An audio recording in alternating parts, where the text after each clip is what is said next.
end of the day, MCanning, despite being very good, I mean, if you're Grandmaster, you're already pretty darn good, and then he's been there reliably, and I don't actually know what his exact MMR is, but anyways, like, he, at the end of the day, doesn't qualify most of the time.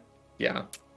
He does get beat by what we recognize as America's semi-pros, at least, if not Actually, pros. you know, the funny thing is because exactly what you just said, he gets beat by like the semi-pros, but he's a weird sniper. He beats really good players, Yeah.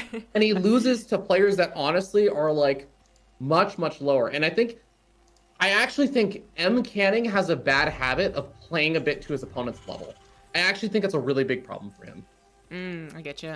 It's something we talk about most of the time with, like, you know, the established pros, you know, the Koreans, the Europeans. Like, can they did they rise to the challenge? Do they fall to the challenge? Like, are you just like even no matter what? But it's funny that MCanning would always be with, I guess, his level.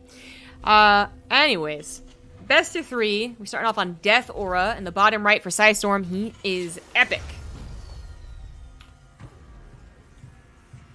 And up in the top left-hand corner of the map, the red Protoss player, a man who even Cyril wishes would practice with him. It is MCanning.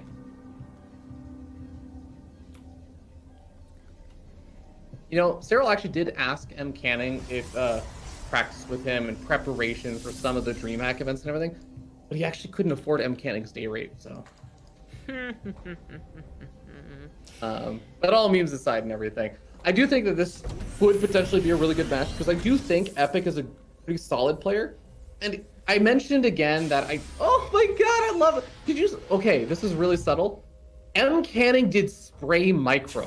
Because if you throw down a spray, the acceleration of your worker goes to 0 and you halt and stop. MCanning did stutter step micro to get the spray down. Cool. Okay, anyway, sorry, I was saying something a little bit more important than that. I was saying, like, I actually think that the reason why MCanning tends to play a bit worse versus, like, semi-pro players and everything, I've talked with him a lot about this before, is that he does actually not play very well under pressure. And he feels like when he's playing against really good players, you'd think, like, oh, that's the high-pressure situation, okay? Because that's where you got to make a name for yourself and show up. Well, he kind of feels like if he's not expected to win, there's no pressure, right? You're playing against Neve? Yeah. Of course, you're not expected to win. It's Neve, right? But in that situation, that's where he kind of feels like he can really just play a lot more relaxed. When he's playing against someone who's also, you know, not necessarily a super high level player, or even worse, MCanning's facing someone that everyone thinks he should beat, that's when he starts psyching himself out and actually starts playing worse, makes more mistakes. I think versus Epic, we're going to see the better side of him. So he says it, obviously he knows best. I also would have attributed it to people knowing him versus not knowing much of him. Despite the tales of MCanning truly reaching to the far outskirts of Antarctica, they probably don't reach Korea that much or that reliably. Getting translated. Guide do disruptor. Yeah, I don't know how often they hear that. So I thought that was some of it. And I think his unique style versus Terran sometimes, when he does throw out those disruptors, is still more unique, even though disruptors have obviously made their way into, like, you know, the standard. So I would have attributed to that. But we also do hear, that sometimes they have expectations of themselves, and when those expectations are, you either are facing someone really good, so you have no expectations, or you are facing someone okay, and you have a lot of expectations. They can really weigh you down. So MCanning has not been able to qualify despite making it to qualifying rounds very commonly. So these guys have actually both been struggling to do so, and I guess we recognize Epic more so as the semi-pro, but it's funny because it is more so, it's less because MCanning is bad or much worse, and it's just because MCanning is such a prominent streamer. He's got a lot of weight to his name as a streamer. And he said multiple times, like, I am a streamer first, a player second. And I think even MCanning's the player that if he made it somehow, if he just made the absolute magical run to like the semifinals or something of DreamHack North America or the fall, I still think he'd be like, I'm a streamer first, I'm a player second. Like, to him, that is what he wants. That's like his biggest desire. He wants to be competitive, but he actually wants to be competitive partially for his stream. Like, he thinks it gasses up his stream a bit. So I actually really admire that about him, and the fact that he's able to still make all that work despite everything else. It reminds me of like to a lesser degree of like how Heremarine also treats a lot of things, where Heremarine, I think we consider more of a player than a streamer, but he's also someone who will make sacrifices for his competitive play, put his playstyle and everything out there more in exchange for having a stream. Well, it's pretty nice when you're so, like, naturally talented that streaming is, like, no big deal. You still don't get sniped that often, and talking 80% of the time while you're playing is actually effortless. You know, that's that's pretty cool. True. That's true. One other thing I did want to mention, because we do have a Phoenix opening over here, which I think is going to keep Epic. You see him a lot more pinned back than a lot of Terran players would normally be, because it's very difficult to do those easy move outs or quick drops and all that stuff. So Epic actually is just going for a lot more siege tanks. He's getting up his third one before he's even started up his double medevac production. But MCanning is getting up the infamous robotics play. The only thing here is, I'm waiting to say this, but I actually think this might be Colossus. Yeah. After the Immortals, because, you know, MCanning is known for the disruptor play. In the past year and a half, he has drastically pulled back on the amount of times he actually goes super heavy on disruptors, though. Right. That's what I've noticed as well. So I still think it's one of the ways that stylistically you can trip people up. I don't think it's going to work against someone like Epic, someone who has been playing on the same ladder often enough on the same hours, and just, you know, English speaking and knows everything about him. Like, I really like that Epic scanned, not because I think he was looking for those disruptors. As you said, it's been a while. MCanning has really stopped being just the disruptor guy. I think he was scanning to see if it was a lot of charge lots or not. And I actually really respect that, because we had a moment where Colossus were entirely in the matchup, and then we had Phoenix Colossus come back for a while. And then most recently, we've had people say, oh, you're expecting Phoenix Colossus. Aha! It's Phoenix Charge Lot, which is an older school style, so metas always come and go, right? And I think it's really important that Epic was able to identify for sure 100% that it was a robotics bay. And he's right to do his tanks, he's right to do his move out, and MCanning is right to try and prepare for that by meeting. Yeah, he had the observer, so he saw this entire army making his big move out over here, so he's going to be able to intercept it. He gets the tanks to siege up. That's actually the big win that you want to go for. Lose as few units as possible, none if possible. And just try and delay this attack out, because Thermal Lance is going to finish up, plus when Weapons is getting very close to finishing up, and he's already got one disruptor out. He's going to be getting out a second disruptor, and all of this is going to make it a lot easier to push this back. Ooh, that disruptor shot's going to grab two of the tanks. Doesn't one-shot him, gets him very, very weak, and that was a big help right there. Epic caught in a bit of a choke. Didn't think the army was going to meet him. MCanning playing a really great game with robo-based play around this push, but this is not an all-in. Epic was probably hoping for a little bit more. He had the right tools to do more if he was correctly positioned at every single given moment, but he wasn't, so be it. I do like this. He knows the army's on the right side. He's going to try and skirt around to the left. There is an observer node on a depth, actually, and the Phoenix are still alive, but there's only 3 of them. MCanning might be tempted to recall, and it's just going to go after it. Yeah, and that recall might actually come in handy if the rest of that attack for Epic ends up coming in on the third base anytime soon. It looks like it's all halted out right now. He's busy microing this drop inside the main base. He's going to end up loading up, getting on out of there. 2 Phoenix going to be able to give some chase, but they're so low on hit points. And I do think Epic missed out on a chance to go for the third, but I actually like this. MCanning warps in units at the third immediately. And, you know, MCanning is always praised for his disruptors and all that other stuff. I actually think one of the best assets for MCanning is he actually has a very good game sense. I think he makes up for some of his weaknesses, or a lot of his weaknesses, with just having really, really good game sense a lot of the time. Well, you know for certain that Blink is going to be either delayed or significantly delayed with this. Obviously, they're going for those Colossus first, and then in this case, MCanning went for Charge, which is probably the right call. But after losing his Phoenix, a little bit dangerous to do. Anyways, Epic's trying to pull them apart left to right, knowing there's not going to be any blink options, but while I did some damage, it's so far not really finding a hole in MCanning's play, and it looks like MCanning will be able to get to both Charge and Blink and start up his Double Forge upgrades, as well as add on a Dark Shrine. I mean, he knows Epic's on 3 bases, and then we're getting ourselves a, you know, macro game, but MCanning with Disruptors and DTs, pretty scary.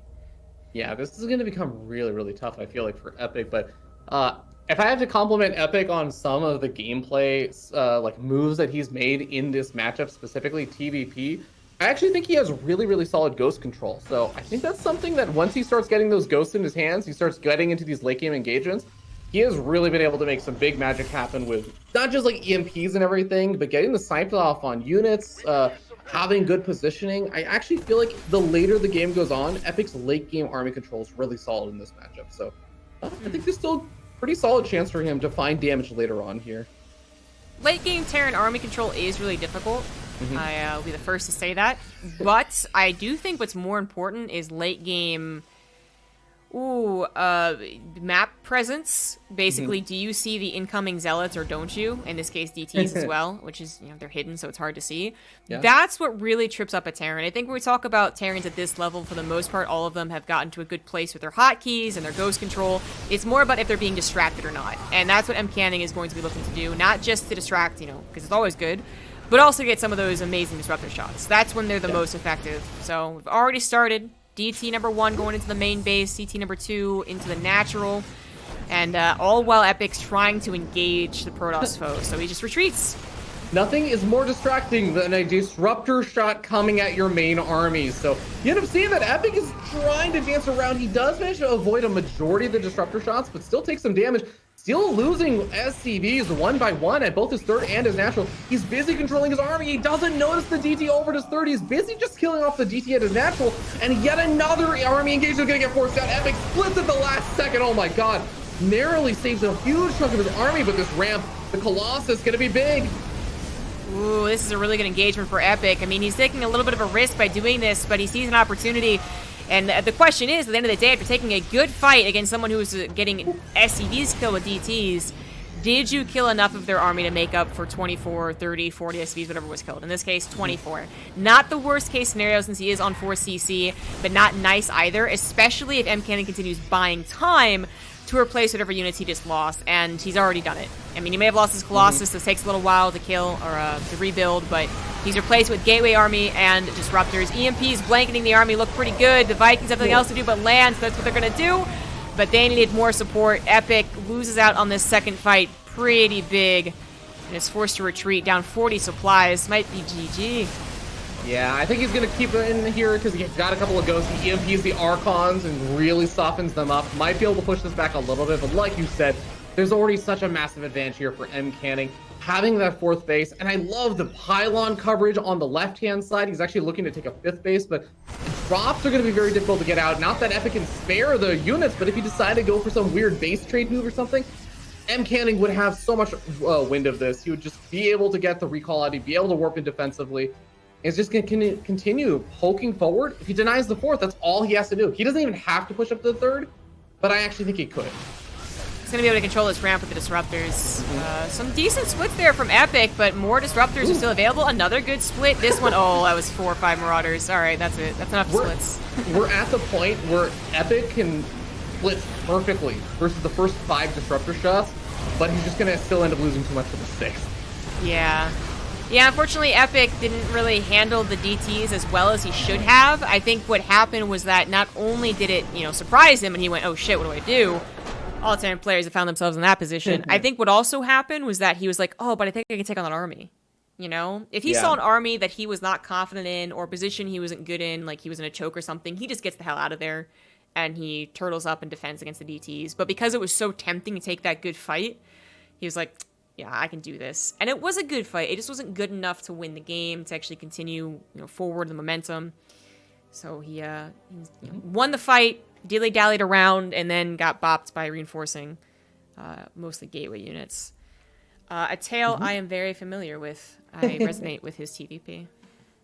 Yeah, it's a very, very tough spot, I think, for Epic in that kind of situation. Like, it's not an easy army to try and fight. And I think that especially just MCanning, man, being able to time out the fights and try and force engagements. And you're talking about this earlier, especially, like, forcing out the engagements while the disruptor shots are going off and you're moving into the DTs. Like, it's the ultimate, I'm sorry, but your APM is still not high enough for this situation move, right? Like, controlling and microing your workers away from 3 different bases getting harassed by like a single DT and having disruptors fired off of your army that's in the middle of the map.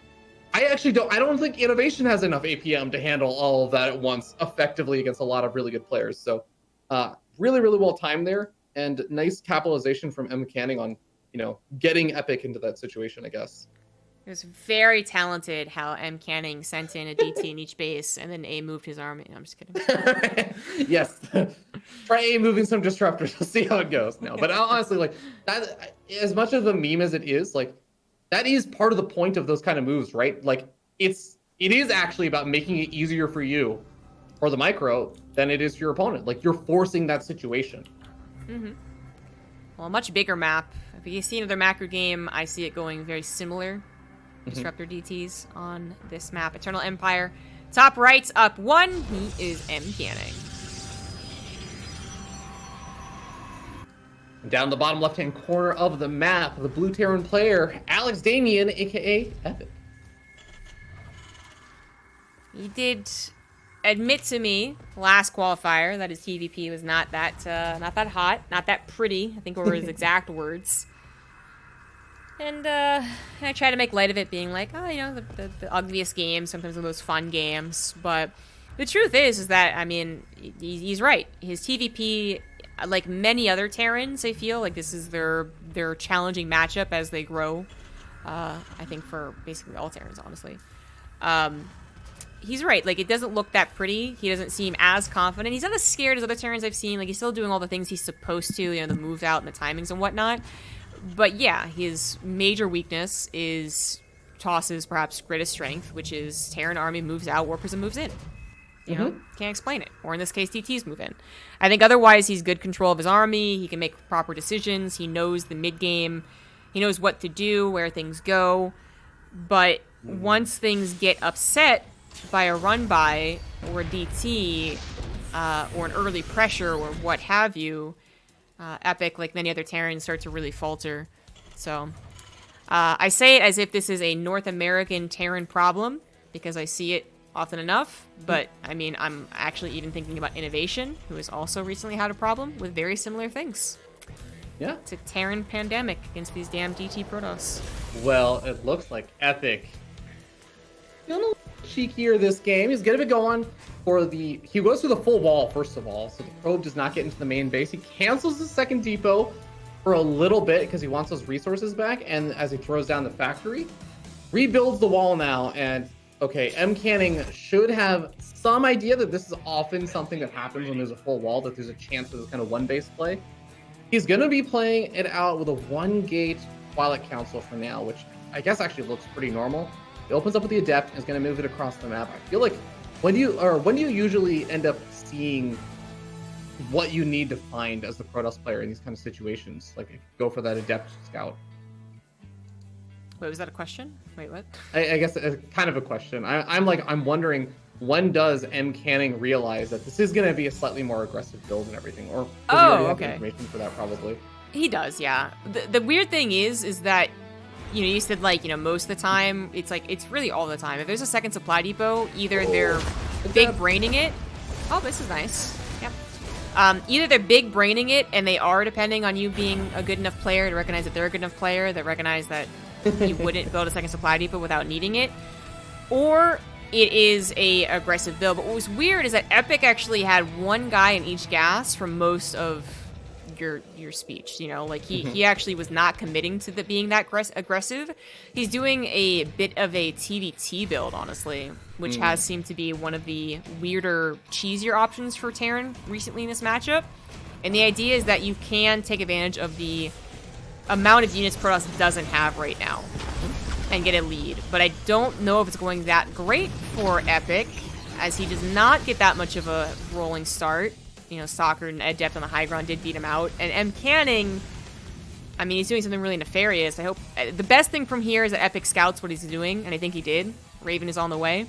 He sees barely anything in the main. He knows it's a Dark Shrine. Yeah, and especially after seeing the Twilight Council there, that should be the nail in the coffin in terms of figuring out what's going to probably be coming. Reaper finally does get picked off over here, and you know, this is that point where MCanning says, okay, you did have to invest into the Hellions, you had to invest into 3 Reapers. This is going to put you a little bit further behind, so I actually like the fact that it's not just the DTs moving out. Well, okay, looks like he is going to back off. I guess there are still 2 Hellions around. I was thinking he might try and move out with just 1 or 2 other units as well, just to try and complicate things for Epic, but yeah, there's the Raven, and it should be a hard shutdown on this DT. Probably shouldn't even raise the depots. It's scary, though, because your initial reaction is like, oh, I also don't have very many units. What if it was 4 DTs and they kill every unit I have? So, DTs are going to live, and that's going to be a bother. I mean, this is supposed to be a very good start for Epic, because even though he sacrificed a bit of his command center timing, because he did go for a factory expand, was the latest, wasn't the earliest, he got such a good scout, and his opponent had to defend against what he was doing, that, you know, theoretically it's better for Epic. I know DTs. There's one thing I can explain is it's frustrating to play against, and very rarely do you see a Terran player respond perfectly. So all it really does is say, okay, well, I have DTs from 5 minutes instead of 15 minutes now, so what you gonna do, sucker? And most of the time, Terran's response is, well, I'm gonna be scared of you and not do anything. Yeah, I mean, one of the most frustrating feelings for a Terran player is that, okay, I got the Raven up, I'm defended against the DTs, you're finally like, okay, been 7 minutes, like my stim, my combat shields and everything are finishing on up. Let's go for the move out. And then the DT's move in and you're like, but I had a Raven. The Raven's on the other side of the map, or it's in the middle of the map now. So I guess I have to waste a bunch of scans. It's like a horrible, horrible feeling. Just have everything delayed for something like that. So that is going to control the map for a little bit. And MCanning is going to take this as an opportunity to get up charge, to add on gateways, to get up his Nexus. But no splash damage coming out or anything in the near future here for MCanning. True, it is one of the downsides of not only going for a Dark Shrine, which then usually, you know, more reliably goes into charge or blink, but also just for any Twilight Council build. You don't have a lot of you don't have a lot of splash. My mind was thinking, and that's where you die to 2 base all-ins and SCVs are pulled. That's what I was gonna follow up with, and I got there a little too soon. Yeah, if you SCV pull against this type of play, and they don't have any splash at all, it's actually pretty effective. It's the most effective an SCV pull is ever going to be. They're pretty effective against Colossus builds, and they're not at all effective against Quickstorm builds. But, you know, Quickstorm builds don't really happen so much anymore. And that's why I do them. Yeah, that's what you do, but it's also why MCanning throws in the Templar Archives. I feel like they have come back a little bit just because they're a little rare. You know, like on Showtime, I was literally explaining the same dynamic, and then Showtime actually did it against a 2-base SCV pool, and I got to, you know, point out like, oh, look how effective Storm is against this, guys. But yeah, it's not going to be the option that Epic's choosing. Epic actually goes for 3rd CC. He's still going to be building tanks as well, it looks like, with Tech Lab still on him, which is also kind of becoming a thing more so in TVP, just consistent tank production. He's got his first push. So far, no DTs trying to catch a tank on the reinforcement or go into the natural. So yeah. I think it's a focus entirely on this. Now, there is still that proxy piling down on the south side of the map, so I expect if MCanning is going to warp in any harassment units, it's probably going to be over there. Since he knows that the Raven is going to be with this push, DTs might have a hard time doing a whole lot if Epic is actually in place and controlling that Raven. But, oh, a 3-way sandwich over here from MCanning getting set on up. He's got Zealots and an Archon on the bottom right-hand side, and just Zealots on the left-hand side. He's going to come in from so many different angles. Even on the ramp, Epic is going to actually have a hard time dealing with all this. Zealots charge in, they go straight after the siege tank, but the auto turrets actually buy a lot of time over here. Does MCanning actually have enough units? Oh, there's so many Zealots still left over, and as the Stalkers went forward, the Medivacs are both going to get sniped off as well. There's no escape. Oh, at least save the Raven. Oh, at least save the Raven. Oh, okay, he could have saved the Raven. That's unfortunate. Yeah. Oh, man. If he had saved the Raven, that's really not that bad. Like, I know it doesn't feel very good because your momentum's kind of stopped here, but that was at least an army trade. You know, those last few units backed up into a corner at least managed to stand their ground to a degree. I think having +1 over nothing did help that, but then he lost the Raven, and, well, it wouldn't have been the decider of this game. It would have been nice to save. MCanning doesn't have a Warp Prism. I think he's just trying to do an attack of opportunity. I'm not sure he actually has one. I think it's maybe a little overzealous. I actually thought he was going to try and push in through the natural ramp. I still think this is actually working out pretty gosh darn well, all things considered. He's killing a bunch of SCVs. He snipes off the siege tank. He's actually still got an Archon over here, and, well, he might get forced back, but, I mean, more Zealots are coming in for that reinforcing pylon. Oh, I forgot about that. That had a gateway on it, too, so it is quick war reinforcements. Good Tiger Fire in the Archon, but Epic's also probably like, whoa, what the hell? Where the Zealots coming from?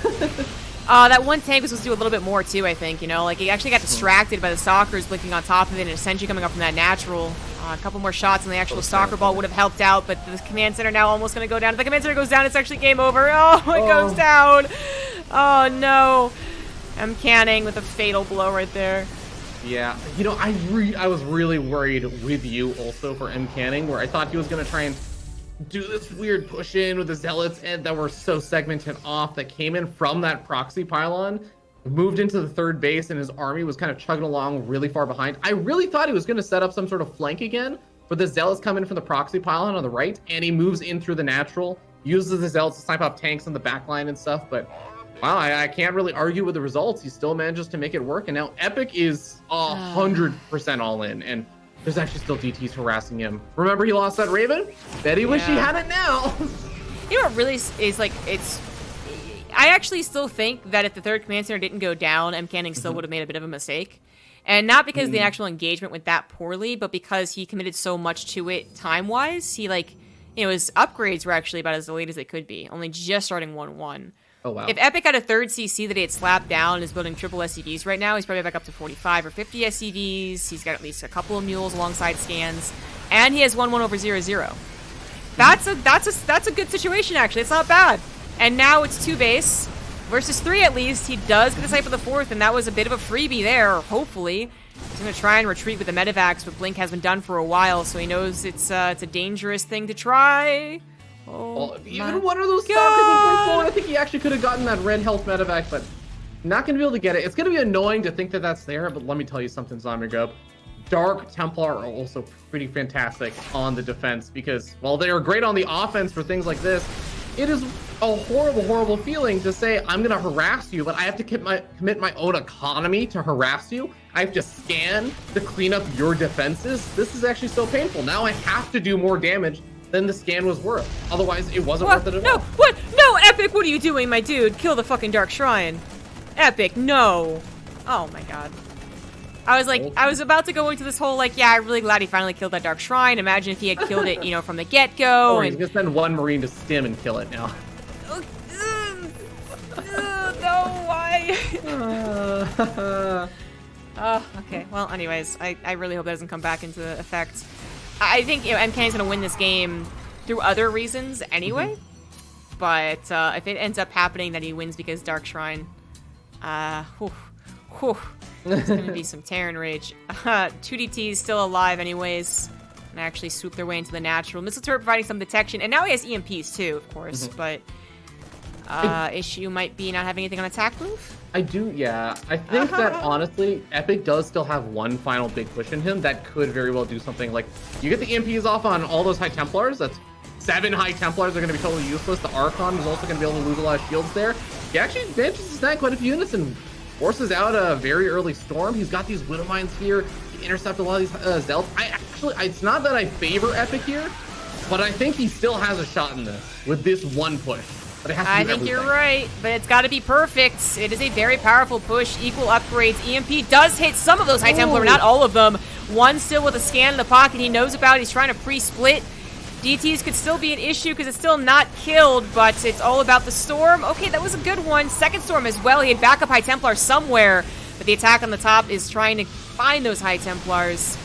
Oh, there's another High Templar. MCanning actually has so many flippin' High Templars, but is it going to be enough? 2 Colossus as well. Those medevacs really got a job to do, but there's so many Marauders that just maybe they can live through it.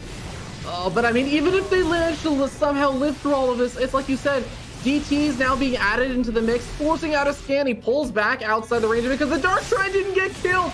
Are you kidding me? 4th base, even if it dies here, ZombieGrub, it's still a 2-base Terran player. Yeah, I mean, he might as well have pulled the SCVs here. He was so committed to it. I'm a little surprised he didn't. Epic. God, if he hadn't lost that 3rd CC, he's like absolutely in this game. No big deal.